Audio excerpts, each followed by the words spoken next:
अहो भाऊजी खरं बोला, मी आवाज दिल्यावर माशी बिचकून काय आले निघून? आणि जरा गडबडीत होतो ना म्हणून. तिथं लय आंब्यापाशी थांबला होता का नाही?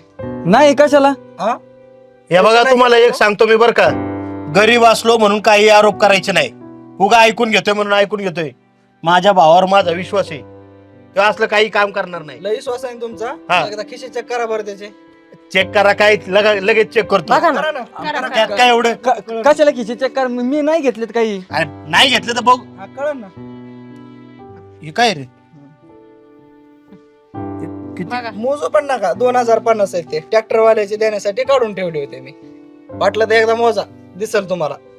झालं ना खरं खोटं आता? आम्हाला काय भेटलं खोटं बोलून? बघा तुमचा भाऊ. हे बघा पाया पडतो तुमच्या. पहिली चुकी त्याची सोडून द्या, गावात कोणाला सांगू नका. चोऱ्या करा ते करा ना, अजून तुमच्या उलट्या बाबा कुणाला सांगू नका. चांगलंय तुमचं म्हणजे. बर चालते, जाऊ द्या तुम्ही. ताई पाया पडतो. अहो नाही राहू द्या हो भाऊजी. अहो असं काय नका करू, आपण सगळे एकच आहेत. असं करतात होय कुठं? अहो लागत होते तर अडचण होती तर आम्हाला सांगायचं ना, आमचं वाटोळ झालं असतं ना पैशामुळं. चला जाऊ द्या. चला चला आई. चल सांभाळून सांगा.